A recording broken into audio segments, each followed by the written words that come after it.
because you don't want to... Okay, fantastic. Okay, bit about me first. I've had a varied career in both the commercial sector and academia, and all points in between. And at present, I'm leading on preservation for GISC Preservation Service, and I'm a director of DPC and Open Preservation Foundation. And why am I here? Well, I'm passionate about repositories preservation, all things green, in particular, things about carbon emissions relating to preservation. And so I'm part of the EGI workforce representing GISC, and as far as the green aspect is concerned. So about the actual core reasons for having this task force and this webinar. One of the core reasons for the task force in this project is to identify and share good practice as regards green computing.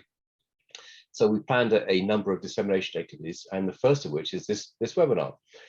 It'll allow members of the task force to share their experiences with the wider community, and allow the wider community to ask us questions and hopefully gain a bit of guidance on what to do or what not to do. We should be having a series of lightning style talks or provocations where individuals who've participated in the green computing survey and the task force will share what they've done, and in some cases what they plan to do, and particularly relating to the greenifying of their infrastructure and data centers, highlighting the key problems they may have come across and solutions they've come across on the way. These provocations will be followed by a question and answer session, so please hold your questions over till the end of the sessions or put them into the Q&A box as mentioned already by Ian. And hopefully this should be a quick win for both the task force and for the community. I should also point out briefly that my colleague Ben is unable to join us at the last minute, so my colleague Matthew W will be joining us and doing an overview of green at GISC, which he's put together at very short notice. Many thanks, Matthew. Okay, so with that, I'm going to hand over to Catalin. Catalin is the Senior Service Delivery Officer at the EGI Foundation, and he's involved in the operations and activities of the EGI Federation. He's built up his expertise in both scientific research and industry. And before joining EGI, Catalin was part of the LHC Tier 1 group at STFC in the UK for more than 14 years, no less. Get less for life, less for murder. Anyway, he's been maintaining services there, experiments, specific infrastructure, and also supporting user communities using the Tier 1 facilities. More recently, Catalin has been involved in the designing and managing of the EGI CERN VM, and the VMFS infrastructure and service. He is the EGI Task Force 7.2 lead, and which is the service planning and green computing. So with that, I'm going to hand over to you, Catalin. Hello and good afternoon. I hope you can see my slideshow in presentation mode. So first thing in this webinar is to give a presentation of the overall activities, a bit maybe in some things which have not been touched by Paul, and the results analysis of the green computing survey we ran part of the task to 7.2 activities. So in the context of EGI ACE project, there is the aim to contribute to this effort to transition to a low carbon and competitive economy through green computing by maximizing environmental benefits and minimizing the negative impact. And as part of the work package 7, task 2, green computing has been placed there along with service planning. Not necessarily there is a connection between them, but being a new type of activity, and it had been located there in task 7.2, which I'm leading. And therefore, we are coordinating these green computing activities. It's not only me, in fact, Paul from GISC, along with colleagues from IN2P3 in France and from Spain, are partners in these green computing activities. They are coordinating these activities. So about the green computing survey, we met last year several times, and the idea was, okay, green computing, what is the current status? We don't know, or we didn't know completely. So we thought to develop a survey and to run it to see the snapshot. So we ended up with 40 plus questions, a bit too much, but it was actually needed. And we ran the survey between mid-July 2021 to end of August 2021. And I believe many of the people in the audience were at the receiving point and they filled up this survey. The results, we got 16 responses from 13 countries, and the respondents were from diverse type of institutions, research infrastructure institutes, e-infrastructure, computing and data centers. And now if I make a bit of detailed analysis, so I will pass through main questions. So the main one was obviously, along with details of the respondent, does your organization track any green computing metrics? 9 yes, 1 I don't know, the rest were no.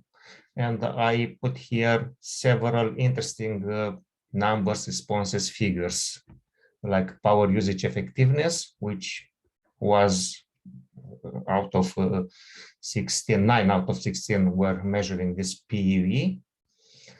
Also, some of them were checking the water usage, CO2, and a few other metrics, let's say. The purpose was for their own interest to improve, but also to compare with peers or to publish. Any person responsible, a role responsible in green activities at sites, we had two proper names, this corporate social responsibility policy advisor, health physics group manager. Green computing policies, yes, two of them, two sites were following this, have in place these policies. And you'll notice here where I have some exclamation mark that at that point, it was the thing that these are very good to disseminate. So, and they express the availability to disseminate, to give more information about green computing policies. Then it was about training program, raising awareness. 2 yes, but not mandatory, out of which one was prepared to share. Few of them planning to introduce in the future, more of them plan to introduce if provided. So another opportunity here for activity in the task force to promote this and to have more sites having these training programs. About green computing impact, 13 were active in to have work and to optimize the green computing impact. One said, if there is an incentive, would you do it? Yes. Then things about availability of green power suppliers, but this depends on the definition. I put here in italics definition, which I found at United Kingdom level. It might be different in EU. And we got that there is a possibility to engage with such green power suppliers. And 5 of them already said, yes, we're doing this. Others were said we'd like to, but we don't have access to such type of contract with green energy suppliers. Any green power initiative in place? No. Main answer, because, which is understandable, there is no incentives. Otherwise, would be an increased price to look for this with no compensation in place, not priority, expensive, you name it. So, but it's a no here. We need to work on this. About the type of certification at sites. About the sourcing the hardware. So this green labeled hardware, again, a definition which I found here in the UK, and well, we found it in the task and we agreed on it. And there were 5 sites which it was part of their business to look for green label hardware. What is green is here with different labels and tags. And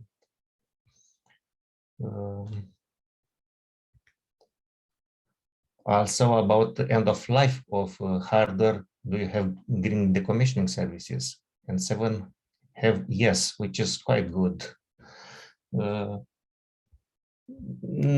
necessarily because of legislation, some of them were doing voluntary, but well, legislation plays a role in this green decommissioning service. Green clauses included in standard contracts in procurement, yes.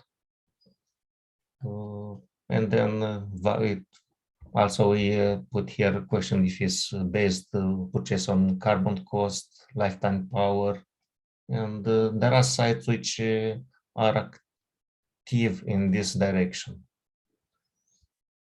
And 2 of them were happy to share a typical procurement clause. About participation in form of carbon credit trading, we don't have too much here. Waste energy reuse, yes. So we have 2 yeses. So which is obvious win-win situation. Let's say there, office building heating in the winter. There we receive other negative answers about costs, not efficient, data center not designed for this. And again, you find here the main things.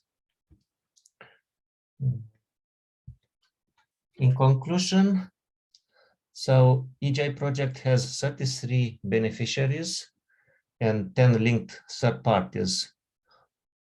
I have to admit that initially the target was to have minimum 10 respondents and having 50% more, but well, 50% is a nice figure, but 16 respondents in total, we consider a good outcome. The thing is that what we do with these results. So one thing was to have this grid computing task force created. We invited the 16 respondents to be part of this mail task force and the mailing list. We created, we had a kickoff meeting in end of mid-December 2021 with a proper online space in terms of representation. And we have a plan of action.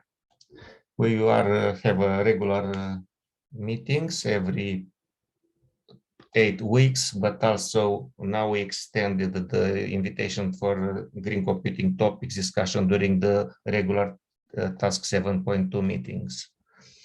And among the list of actions is this webinar on green computing.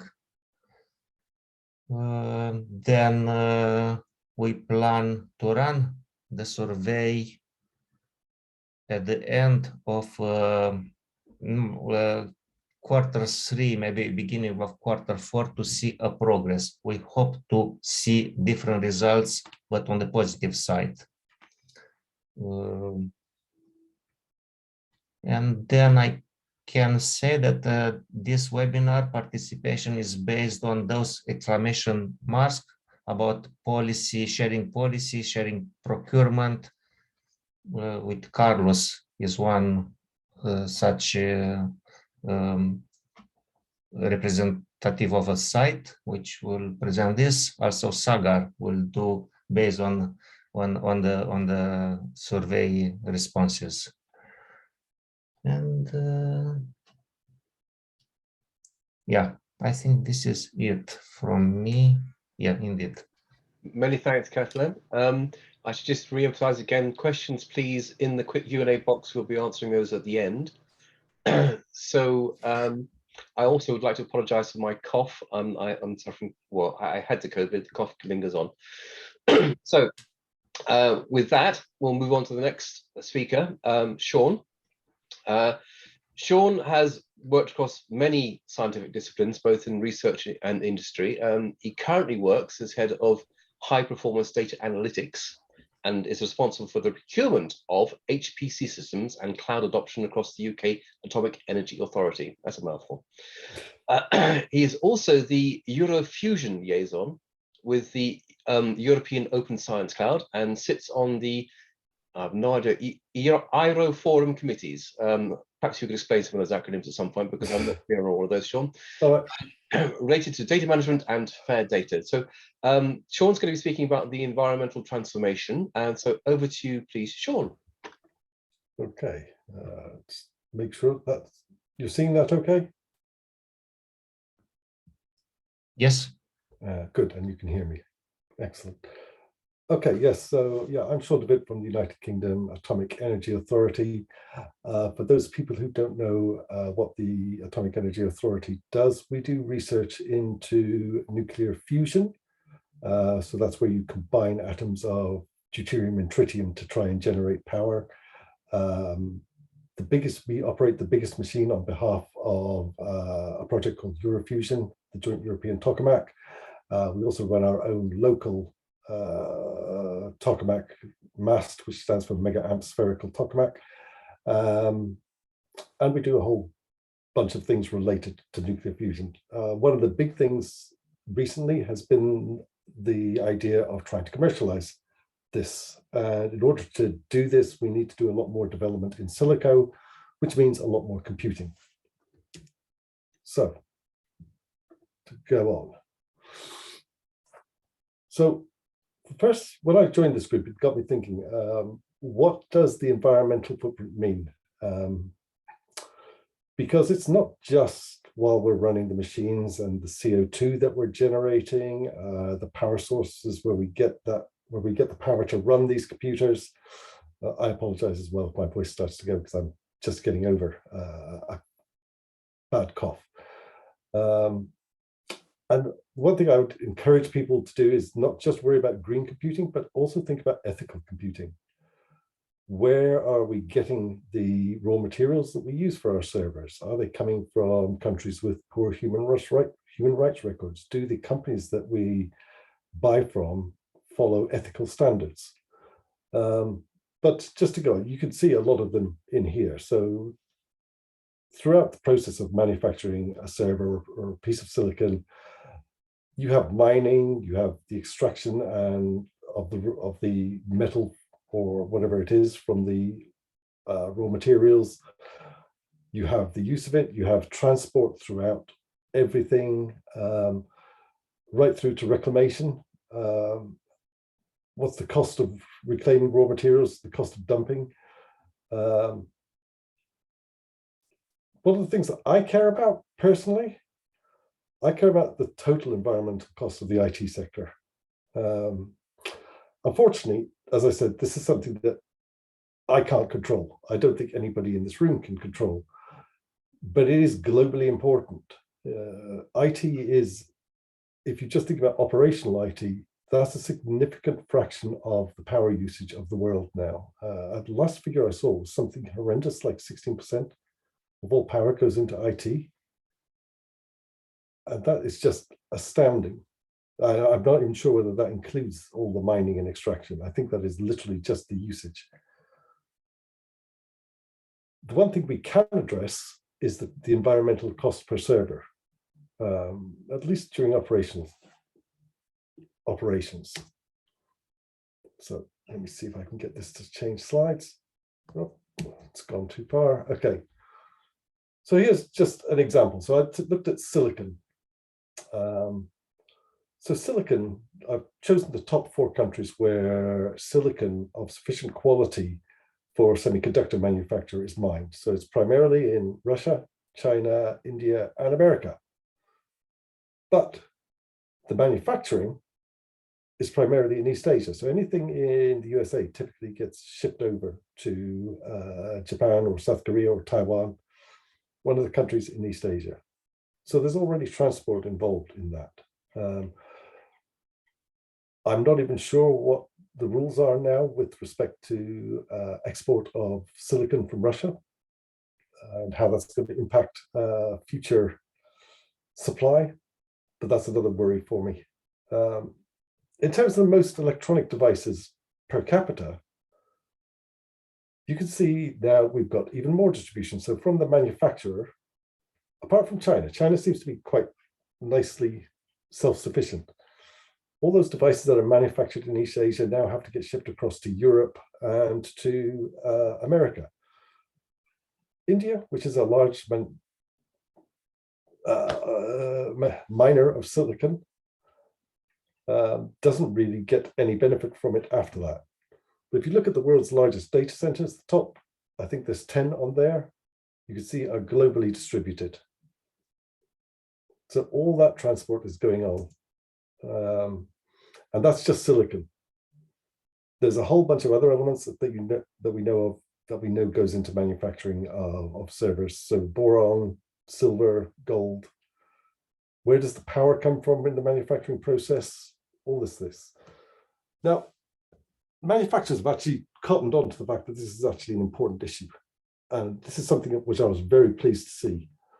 Almost all the manufacturers now have an environmental policy, which they publish.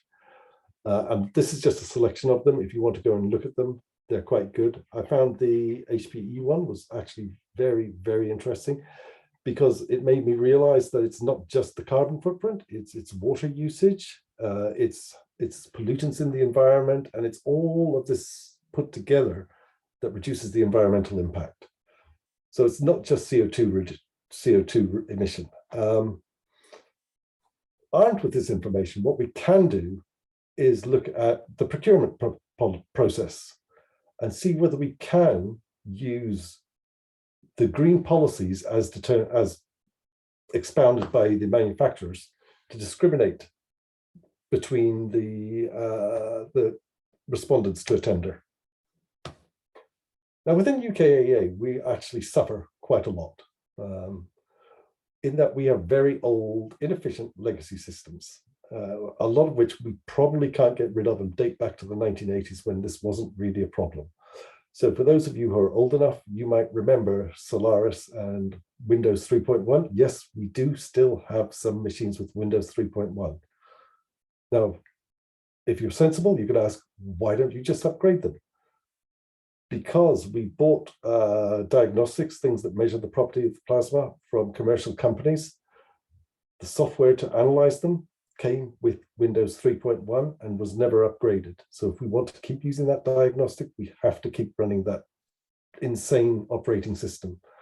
And we have tried to containerize it. It really doesn't work, particularly with the code porting. But I'm more involved in the newer systems. So like I said, the procurement of HPC systems and Unix systems generally. Recently, over COVID, most of our desktops have been replaced by laptops so that we can adopt a hybrid working environment. And there's an increasing move away from using tape to using cloud for economics. I'm not sure whether tape or cloud is better economically. Oh, sorry, environmentally. I haven't really done an analysis on that. But certainly if you want to upgrade tape systems, that can become quite a green issue. And in terms of moving to the cloud, I keep thinking, is this actually just making it somebody else's problem? All the major hyperscalers now have tools that let you show the carbon footprint of what you're using, whether that's storage or computing or anything else, networking. And it lets you assess how much CO2 is being produced. But are these tools just greenwashing, or do they allow us to look really at, in unprecedented detail, without borders at exactly what IT is doing. Actually, I recommend you looking at Google Earth Engine. It's actually quite good. So what are we doing internally?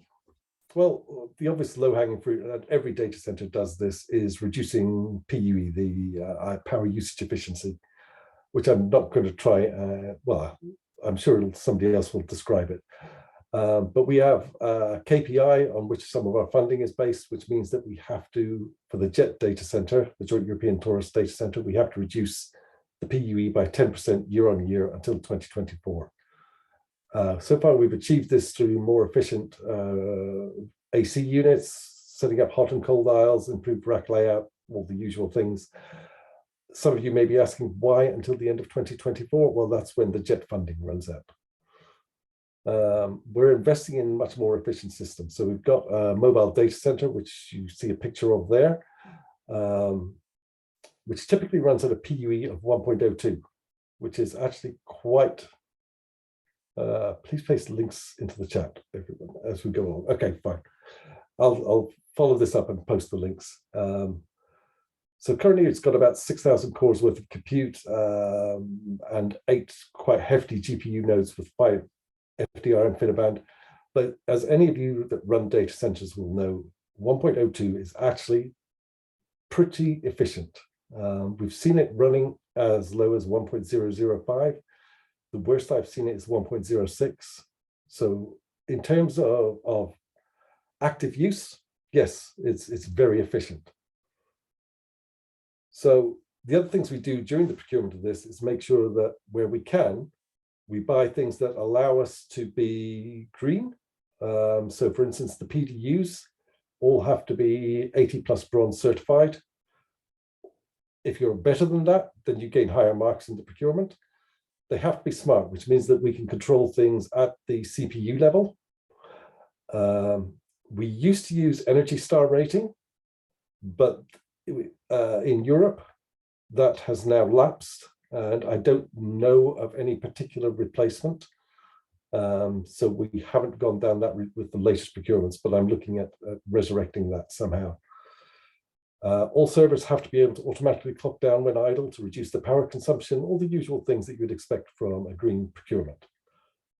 We also have a lot of procedures around decommissioning. We're ruled effectively by the WE, the Waste Electronic Equipment Directive, which is an EU directive which the UK still adheres to. We're not independent on that yet.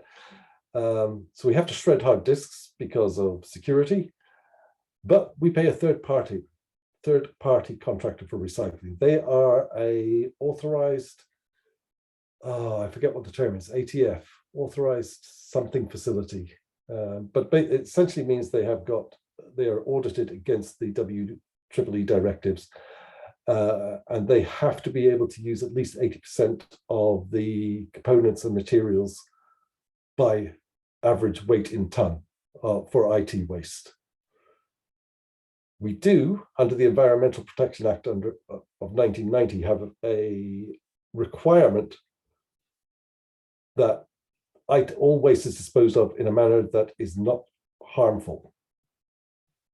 And that the way we do it is essentially by procuring these services from third parties, because we're not a waste disposal facility. But we can do more, and I know we can do more. At the moment, we only evaluate tenders based on technical solution, procurement, warranty, ability to deliver, experience, etc. I'm not putting weightings against each of those, but typically we will vary the weightings, and most of the weighting will go on the technical or the cost. So that typically makes up 80%, and everything else is small beans after that. But what I'm trying to do is introduce, particularly in the IT procurement, a policy very much based around environmental and ethical issues. So I've given a couple of examples on there, of which I'd like to highlight. The first two, the supplier must have a publicly accessible,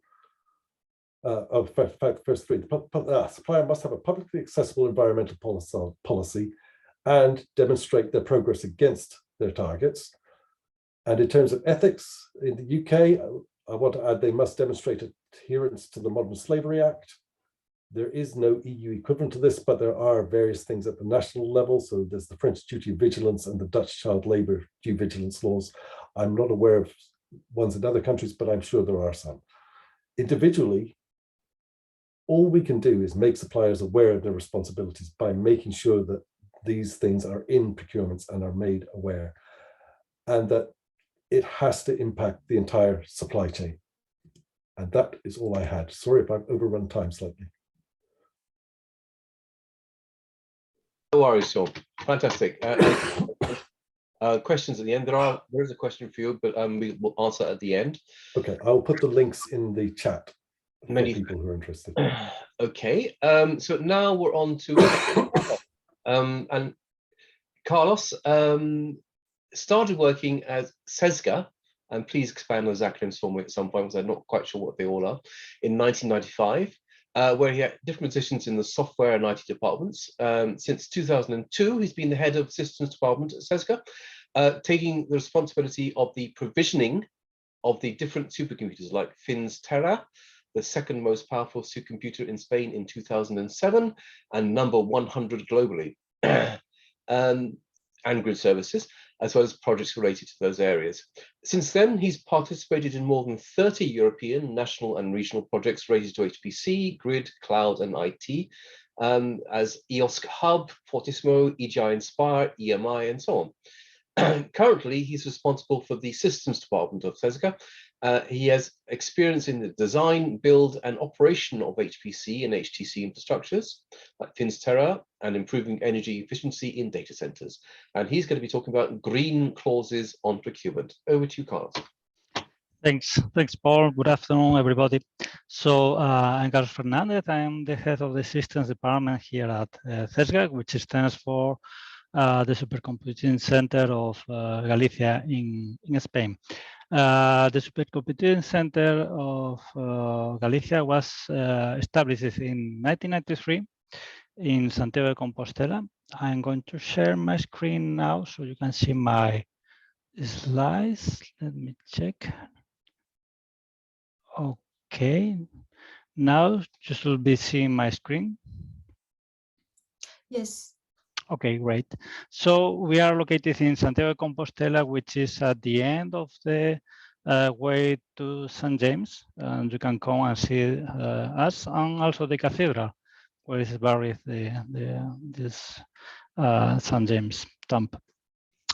We are a service provider, not only for supercomputing services, but also we started also with grid computing, now with cloud computing, data storage. We have also dedicated infrastructures for big data processing. We also manage the communication network of Galicia. This is the regional research network. We're also working projects, research and development projects, of course. So coming back to the energy efficiency, I would like to depict in this slide the hardware evolution of the different supercomputers we have in the facilities during these almost 30 years. The first supercomputer was from Fujitsu in 1993. It only had one core, one processor, one vector processor with 2 gigaflops of main peak performance. And unfortunately, I wasn't able to get the data of power consumption, but probably it wasn't very high. I mean, I would like to highlight that this was not easy to get this data. So this means probably it was not a worry by that time, the power consumption of these systems. These systems were, as you probably know, they are very expensive. But the operation or the power consumption was not a main issue in terms of cost, to say. This continued to the next computer that was VPP 300. The power consumption, I'm not sure about that, but probably not more than 40 kilowatts per hour, the energy consumption. So this is less than the building consumption. So by that time, the power consumption was not an issue too. But in 2007, we acquired a huge system from HP. It was a Titanium 2 based supercomputer with 2400 processors, Titanium 2, with 15 teraflops of peak performance and a consumption of almost 500 kilowatts per hour. So it was like 10 times the power demand, power consumption. This was much higher than the consumption of the building. So this is the point where we started to worry a lot on the power efficiency and the power consumption of the supercomputers in CESGA. These new systems came with an evolution of the data center. So, for example, the first one, the first vector computer, was cooled with liquid cooling. The next was air cooled. Then we moved to air cooled for the other systems, and they were very different in size in terms of how they got the air movement, I would say, of the system. So we had to do many different adaptations inside the data center. The data center was the same during these 30 years, but we had to do some modifications on the distribution of the airs and the tubes inside of the data center. Yeah. So it all started, I would say, in 2007 with the finished array, the supercomputer from HP. It was a big leap in power consumption, around, I would say, 10 times the consumption from the previous HPC systems. So we had to do a major investment in the support infrastructure. We had to get a new electrical transformer of 1600 kVAs. The previous one was only 630 kVAs. We had to acquire two new cooling systems, two chillers of 630 kilowatts of cooling capacity each, with a total power consumption of over 480 kilowatts. A new power generation of 1,125 kVAs, and to increase the high power from the power supplier from 450 kVAs to 1,050 kVAs. So the annual building consumption, the whole building, including the supercomputing, was over 6 million kilowatts per hour, kilowatts hour. And the previous year, the consumption was only 1,500,000 kilowatts hour. So it was 4 times the consumption. This means 4 times the previous cost. So it was a huge increase in the cost of electricity, only on the electricity of the center. So we started worrying by that time of the cost of operating the system in terms of the electricity. So what we did from that point is to start with a first energy audit in the year 2010.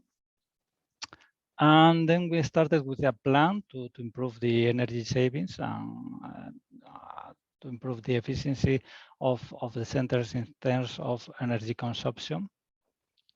We started measuring the PUE by that time, and it was maybe not bad, but that time it was 1.9. So probably today is very, very bad, but not in 2010. And the objective was to reduce 5% year on year the PUE over the next years, with an objective to go down to 1.5 without having to do major infrastructure changes. I mean, having the same, for example, the same cooling systems, the same UPS and so on. To give you some figures, a reduction of only 0.1 in PUE, but that time meant a savings of 45,000 euros per year. So it is a good reduction in the cost to follow this path. How did we achieve this reduction, or plan to achieve this reduction? We started with the IS containerization that is very common nowadays, but by that time, 10 years ago, it wasn't so common. We increased the water temperature from the chillers, from the cooling units, so we could benefit from an increase in the free cooling hours. We reduced the operational cracks in the data center.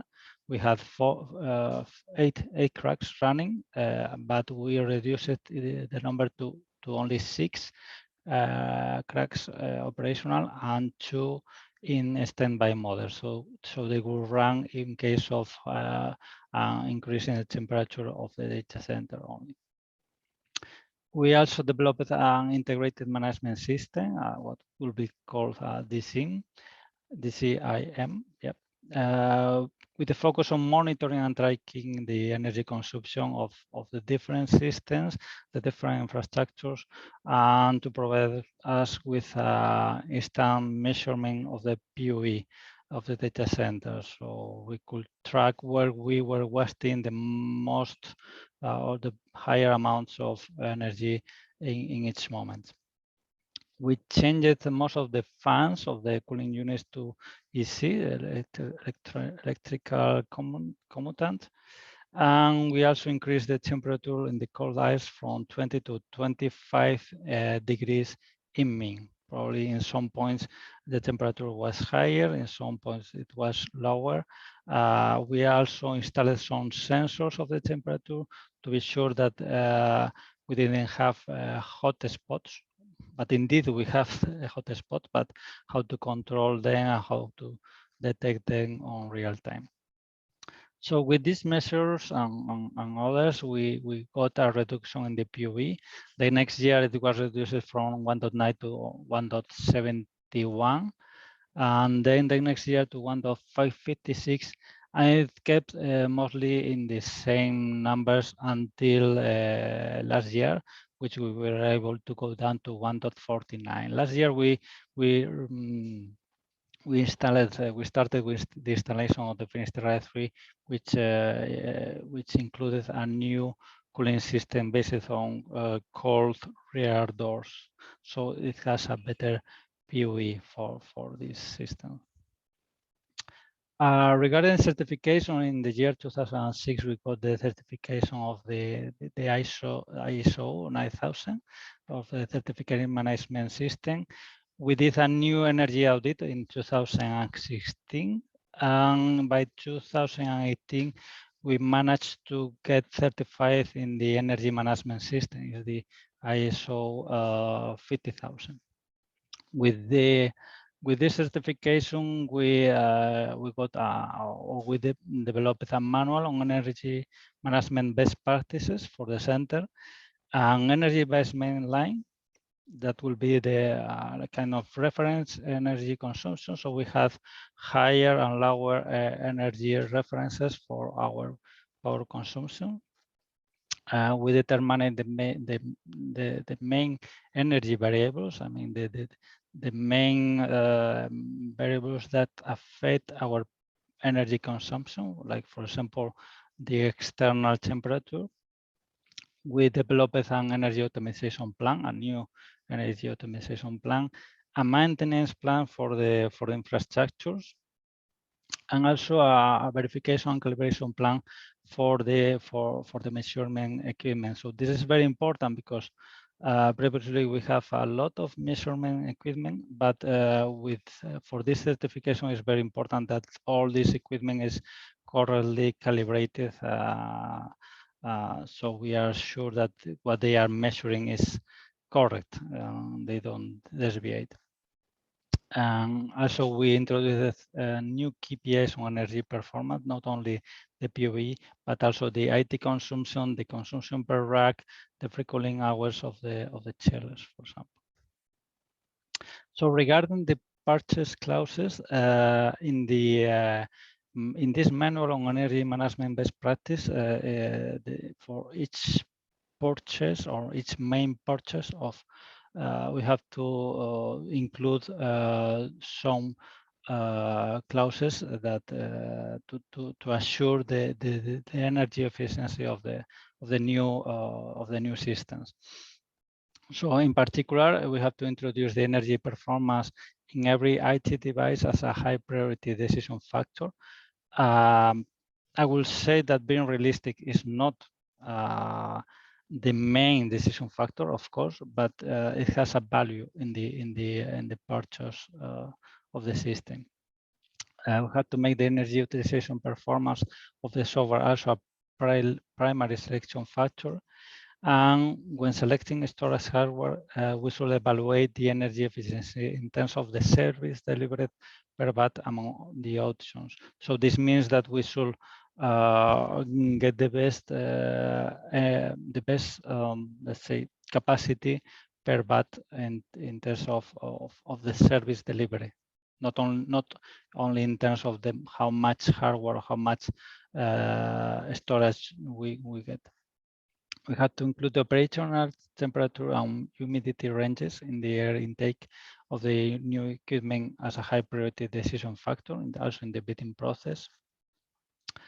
We have to select IT equipment with correct power density, so it is aligned with the cooling system that is in the center. And the selection of equipment that provides mechanisms to allow external controls of its energy use. For example, the ability to externally restrict the maximum power usage, or to trigger the shutdown of the components, or even the entire system, for example, is what is called the power cap of the systems, for example. Some examples of these clauses put in action from the last one to the previous one. In the last Finisterre 3 supercomputer, we not only requested or what should be the supercomputer and the storage, but also a dedicated cooling with the system. So in the evaluation criteria, we have 7% of the points dedicated to energy efficiency criteria, like the PUE, measuring the performance of the system running Limpack and the cooling that was included in the system. The ratio of teraflops per kilowatt when running the Limpack, and the total consumption of the system. These were three metrics that were selected or evaluated in the decision of the winner of the winner system.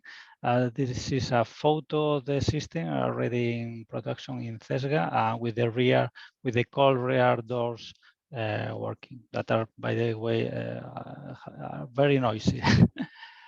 A previous tender we had is for cloud service, in which we measured or included the energy efficiency measured in terms of the spec per kilowatt. It had a valuation of 3% of the whole points.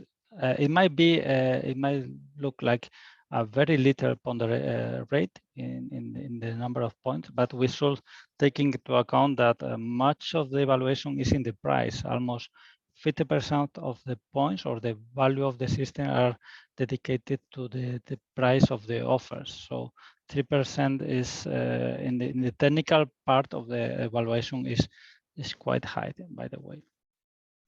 In 2015, for example, for the Finisterre 2, we included also a 4% value for the energy efficiency, for the inclusion of hardware and software to improve the energy efficiency. In this case, we didn't have a clear metric about how to deliver this efficiency, but it was more on what the offer could include in terms of these options in hardware and software for the optimization of the energy. Also, for the renewal of the UPS in 2015, we measured, or we requested for the proposal to include the energy efficiency with different workloads, because typically the UPS are very efficient when running full power at 100% of the full capacity or 80% of the full capacity, but when they are running at 25 or 50% of the capacity, they are not usually so efficient. So we requested these numbers, and we evaluated the proposal based on these numbers. And some final thoughts about these purchase clauses. I will say that they are very difficult, well, not to measure, but to be able to compare there, to assess these numbers that before having the system in production. Yeah. So it's they have to be introduced in the RFP very carefully, I will say. They also conditions on how the data center infrastructure and the roadmap. So if we change to, or we move to different cooling solutions, we have to look for what is going to happen in the future in the trend of the cooling systems. It's also very difficult to determine what will be the real sustained power demand of the new systems. We know in advance probably the peak power demands when running, for example, Limpac, but typically the sustained power demand is less than a lot less than the peak. So this is very difficult to know in advance. I will say that the key is the efficiency in for example, for storage.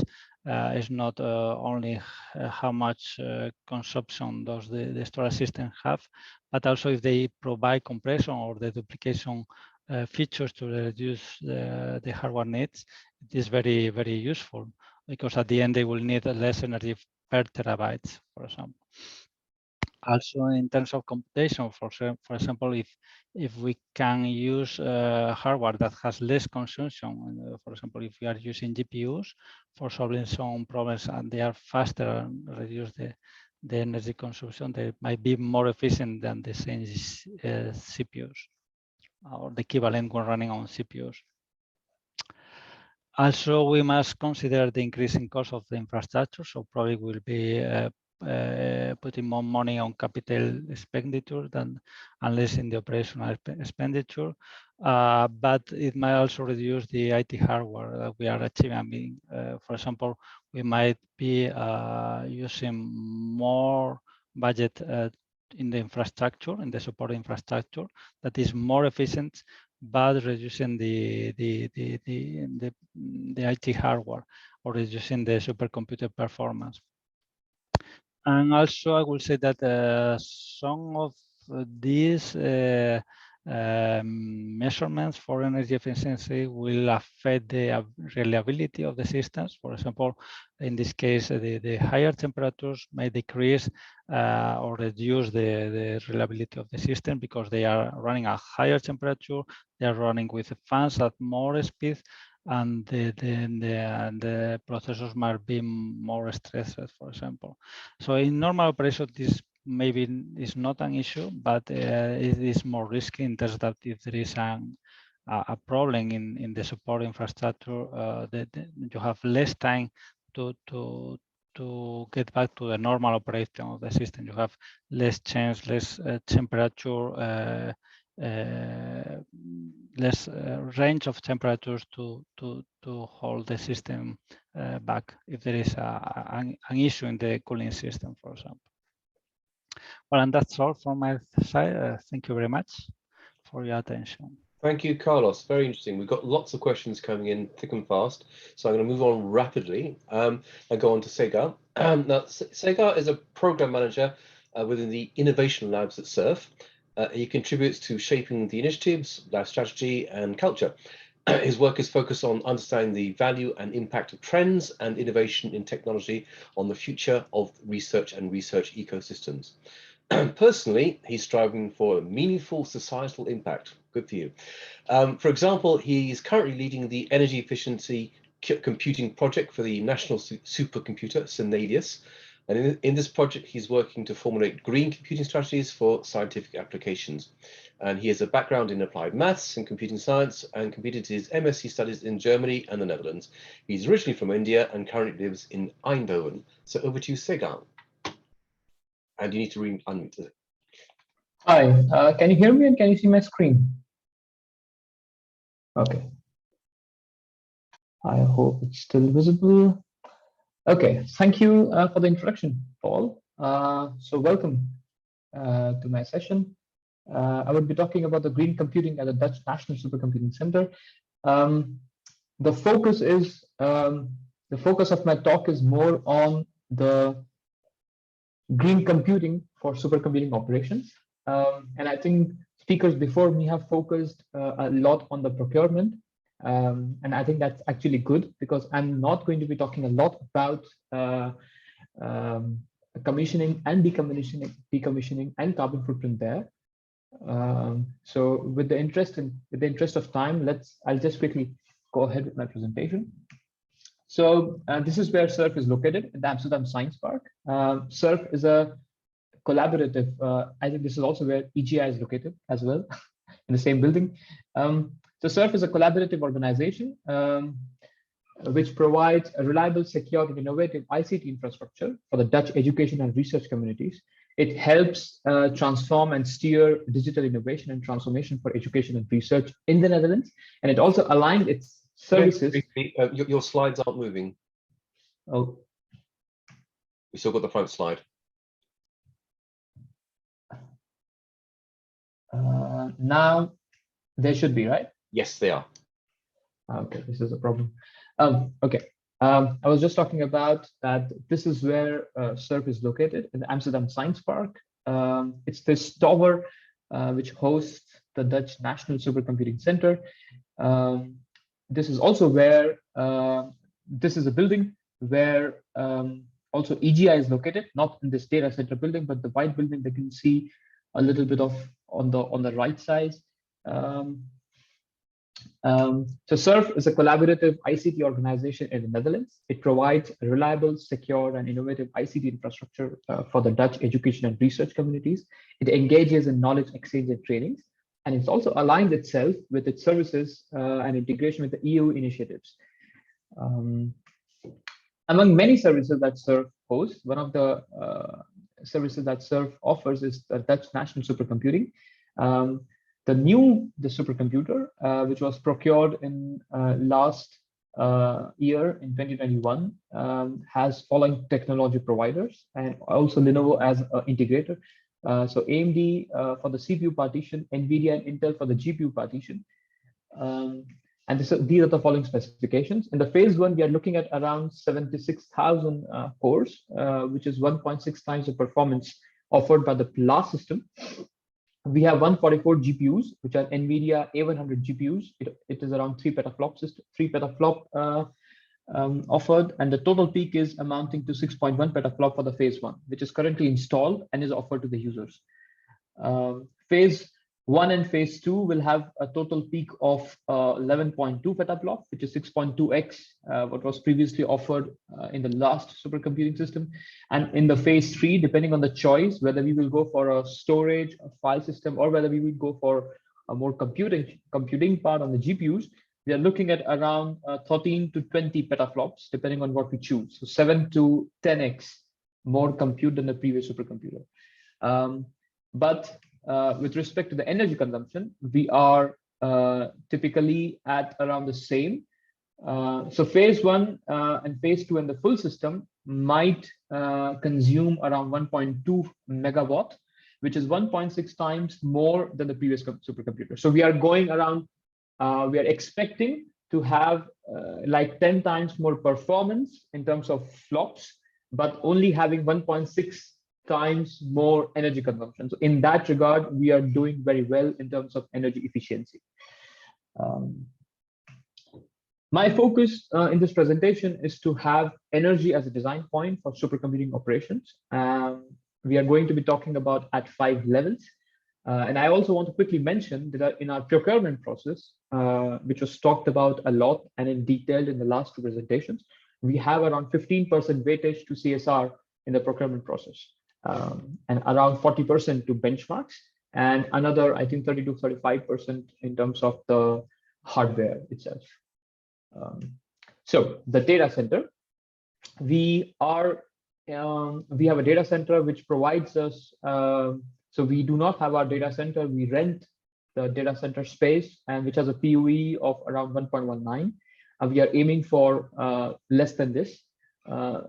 This data center also allows to do waste heat reuse through hot and cold wells in the spring and in the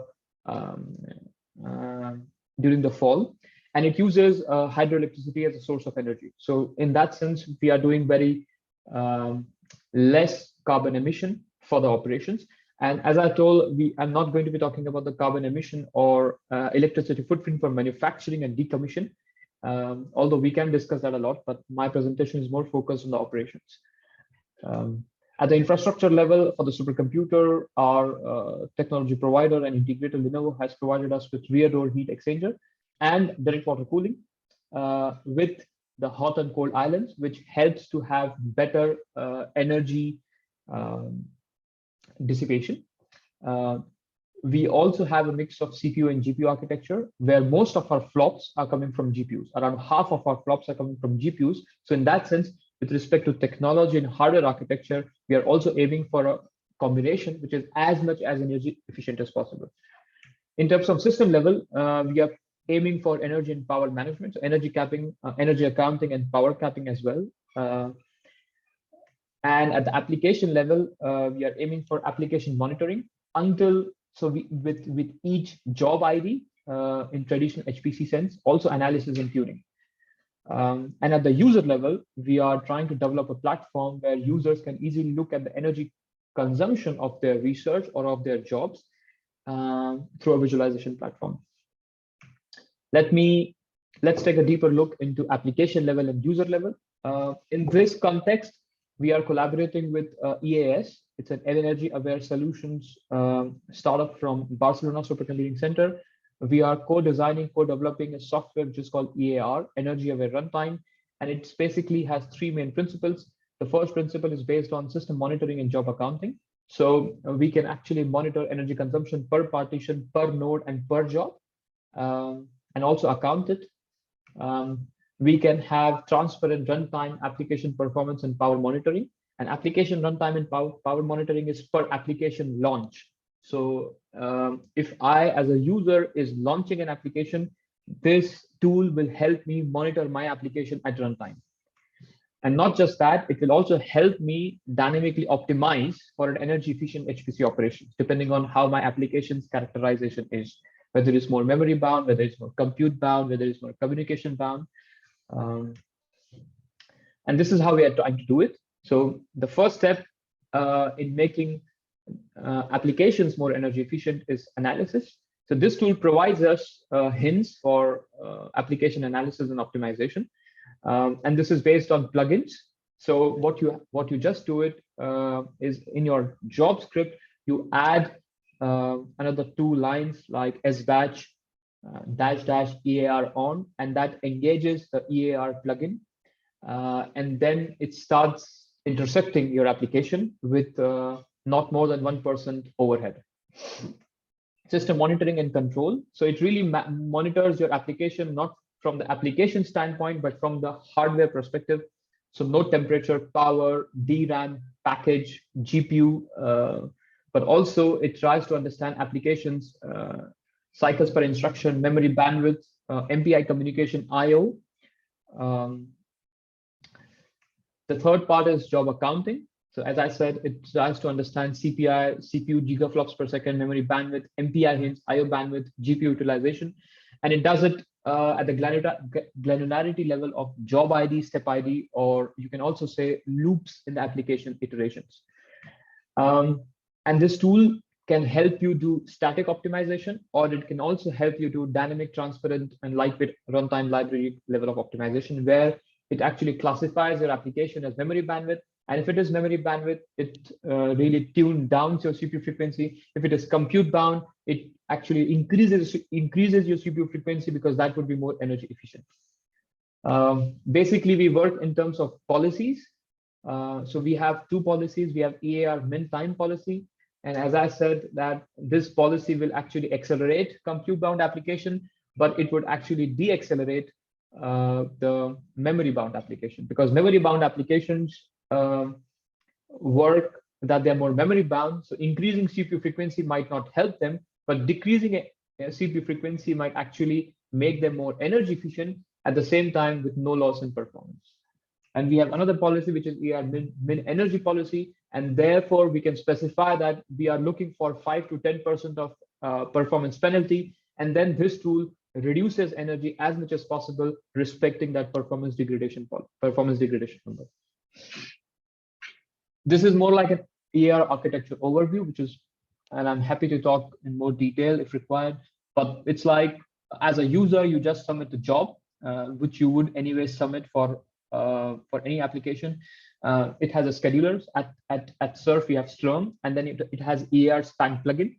And it has 3 or 4 components. You have EAR GM, so Global Manager, which controls the database manager. It also controls EAR BD. It's a daemon, which controls EAR daemon on the each node. So it's really distributed framework. It does not involve a lot of synchronization and control. So the EAR library is really working decentralized on each of these nodes, which makes it highly scalable and with less overhead. So there is no communication going on. There is no central synchronization, which makes it also very less overhead.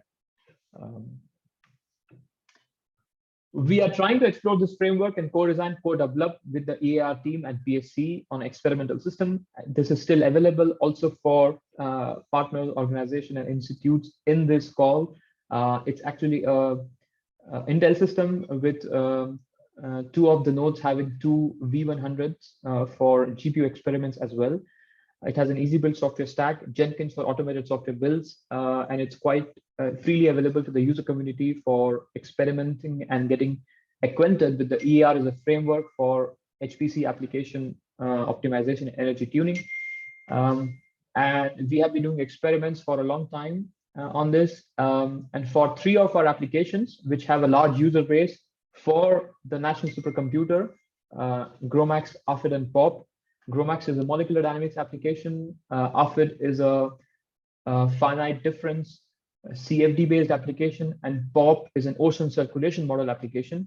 On 3 of these applications, we have tested on Intel architectures and have come up with average energy savings of around 10% with the performance degradation of on an average of around 5%, which is quite remarkable, because this does not involve any user intervention on terms of application.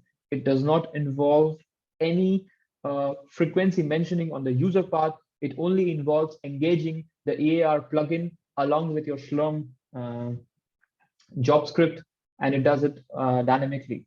We still have to understand the energy saving numbers on the national supercomputer because we are busy operationalizing this framework on the new supercomputer, but I expect this number somewhere to be around this as well.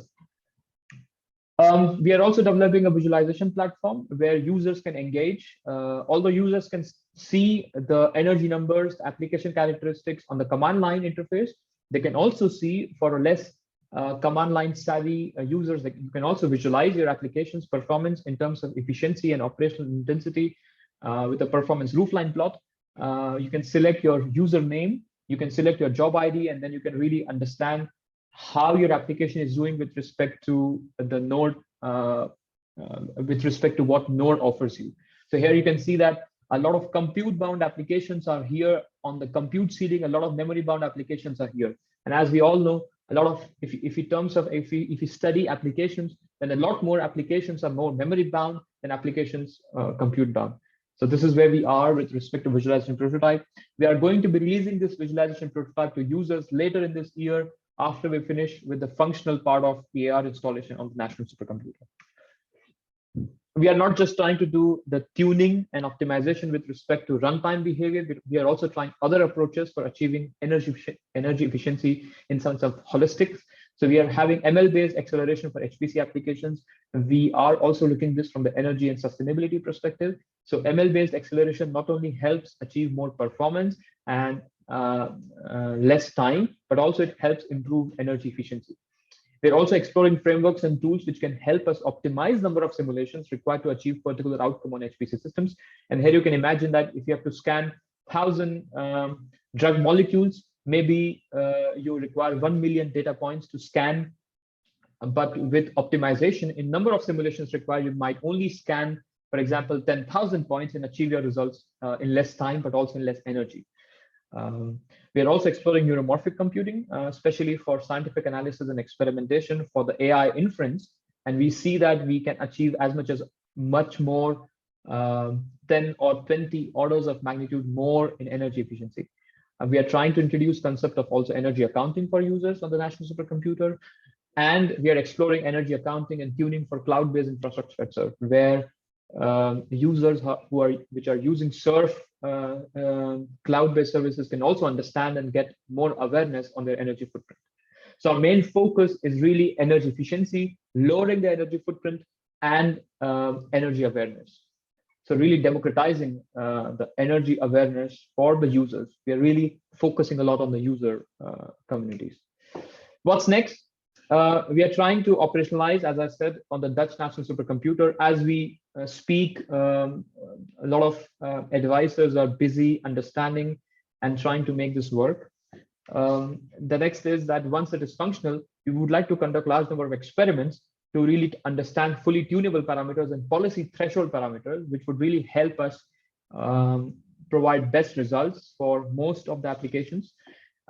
We would like to work with users to understand the impact and operational requirements. If this is really large overhead on the user part or not, or can we make some default energy policies which does not require any user intervention?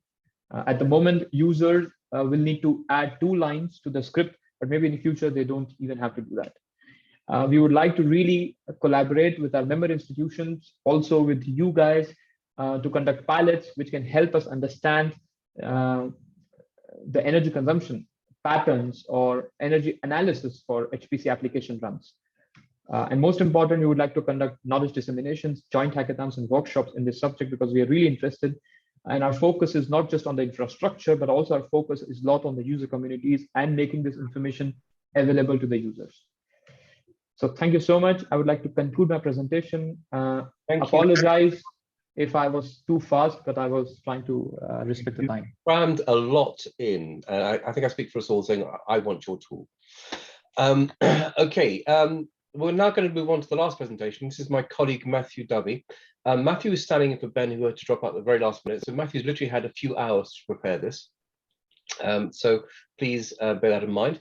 Matthew works here at JISC, the UK's expert organisation in the use of digital technologies for education and research, as the head of e-infrastructure strategy. He oversees engagement with national and international digital infrastructures, which support and enhance aspects of the research lifecycle, from discovery of information and data to data analysis, manipulation, collaboration, research impact, and dissemination. He's a member of the EGI EU Executive Board and JANS Projects and Programmes Committee. He's also a member of the UK Cabinet Office Open Standards Board and Software Sustainability Institute Advisory Board. And Matthew, I'm going to ask you please to keep this one short so we have time for a few questions at the end. Go for it. Right. Okay. I will try to be short then. So JISC is very similar to SURF in its remit, albeit in the UK, obviously, not the Netherlands. So we provide national digital infrastructure for education and research, including the JANET network and the trust and identity framework in the UK, and various services around open access and digital and online content, amongst others. That's a simplified walkthrough. In terms of our commitment to green, we are trying to be more ambitious than our government, in that our government is currently talking about net zero emissions by 2050. and we would like to achieve net zero emissions by 2040. That's still an ambition at this stage, and we're very much at the beginning of that ambition. In terms of baselining where we are,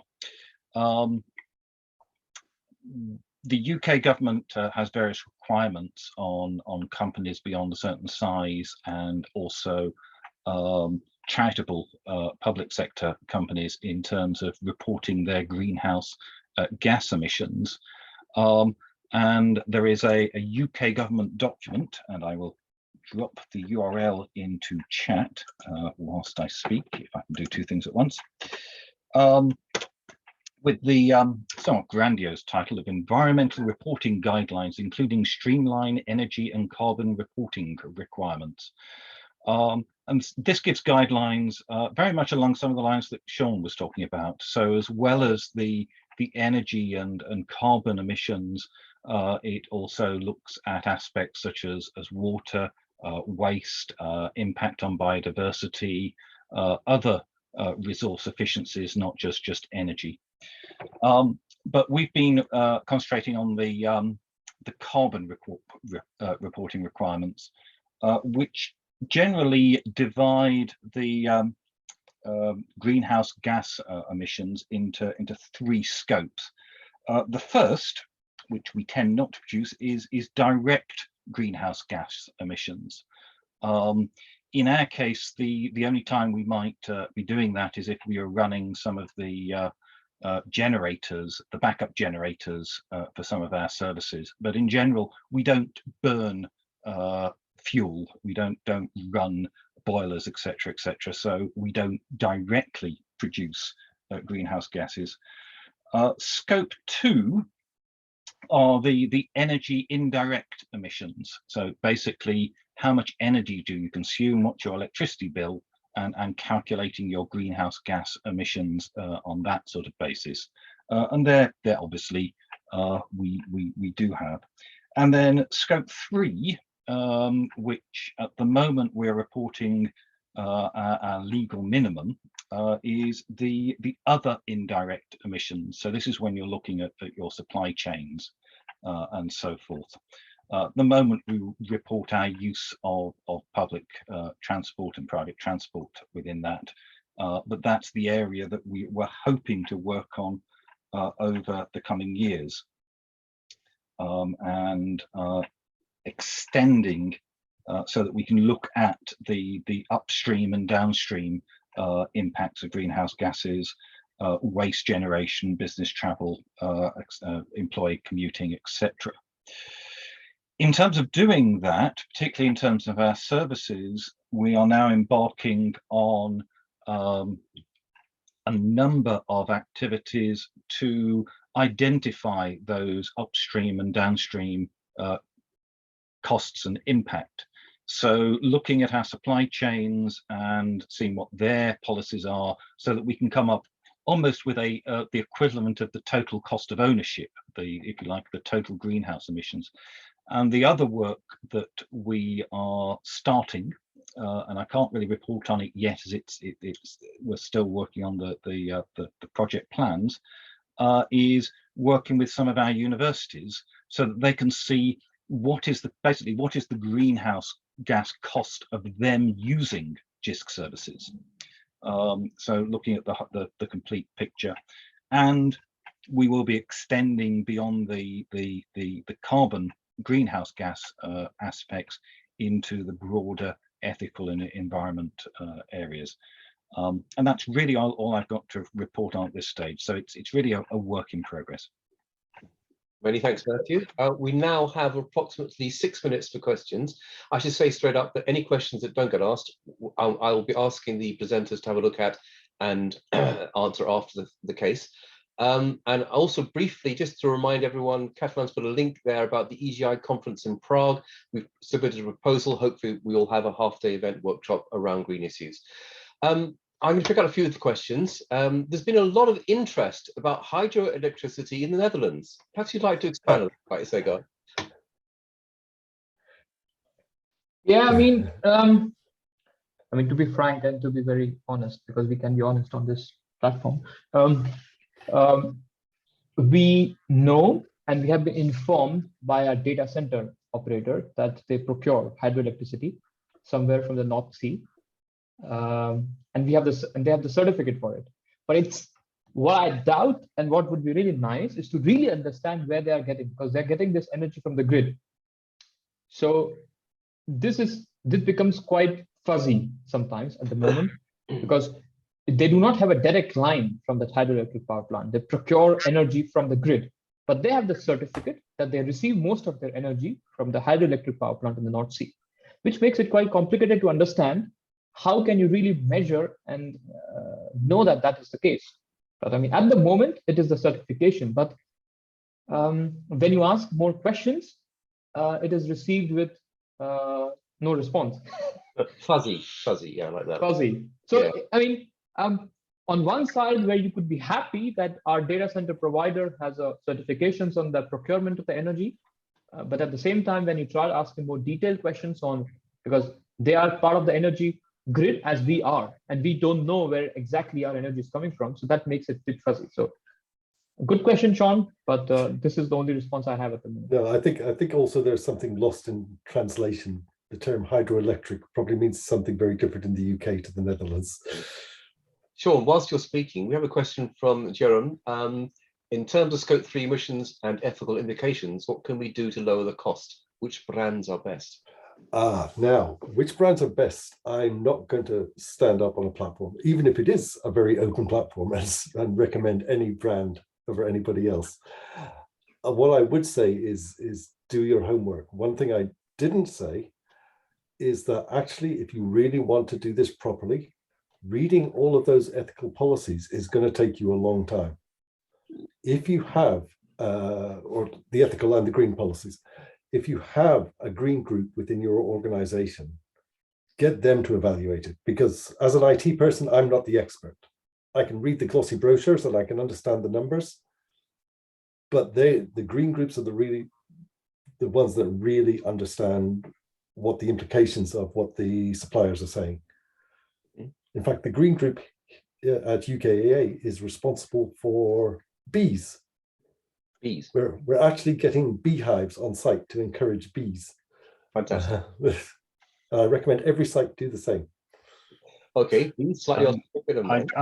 Can I just add something there? Well, first of all, a question for Sean: Are you going for the natural beekeeping route or the traditional beekeeping route? But anyway, offline for that one. In terms of the other one, in terms of the non-ethical, the sort of the actual energy and greenhouse emissions side of the Scope 3, I'm just going to drop the link to JISC's carbon reduction plan into chat. But one of the things we're doing there is reporting what our greenhouse gas carbon emissions are based on our calculations, bearing in mind that there's still work to be done to pick up of those. So there is an assumption that other corporations will be reporting something similar. In the UK, this is driven by government and legislative guidelines. How this will look for your suppliers and brands and companies outside of the UK, I don't know. But ideally, if you scroll down there, you'll see a nice little table of our emissions for 2020 and so forth. If everybody produced something like that, then you could work out, because you're using JISC, this is what your additional carbon footprint would be. Okay. And a lot of this information is available from the suppliers, but it's in very glossy brochures, which are not amenable to machine reading, to machine auditing. Talking about suppliers, there's been a lot of talking about procurement. So this is a question, I think, for Sean and Carlos, and I'm concatenating two questions here.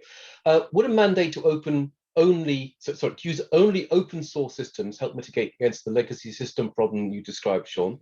And should green be a mandatory section in EU procurement rules where appropriate? So Sean, Carlos, go for it. Carlos, perhaps you could start with that one. That would be, yeah. Hi, sorry, I didn't quite get it. Should green be a mandatory section in EU procurement? Well, I think that already someone stated that it is already mandated. I mean, there are some rules that mandate that some green clauses have to be in effect for every purchase. Indeed. Mm-hmm. And Sean, the mitigation one, open source software systems, is that a solution? My suspicion is not, because a lot of the diagnostics that were built were bespoke one-off systems that were outsourced to industry, simply because there is a requirement to build up a digital supply chain for fusion energy. So we are enforced to outsource things like the development of diagnostics to industry. And if you look around the other science disciplines, the light sources typically have large diagnostic machines which are supplied by industry and come with proprietary software. And a lot of them still don't output in an open format. Not so good. Okay, we're on time now, so I'm going to ask one last question. I'm going to ask this of Catherine, related to some of these resources that have been talked about and has been shareable and so on. Is there an intention to make existing partner resources shareable through a central location? Yes, I know I have an action on me, and I will take care of it. Yes, we want to, because I was impressed about the information which has been circulated this webinar, and it's very useful information for the entire, let's say, our community here. So, Guy, you got your hand up. One last thing. I was asking to Katalin about involvement in the workshop which he has applied for in Prague. How can we approach him, and what's will be the Email? We take offline. I noted your vast resource of possibilities, so be prepared. Yeah, I might mail you afterwards as well. Yeah, I'm interested in what you're doing. wonderful. In that case, I'd like to thank all of the speakers, plus, of course, the EGI people, Catalin and Lynn. Thank you very much for helping us out. And the recording will be made available soon. I believe it'll be sent out as a link in an email as all those who registered. And thank you all, and goodbye.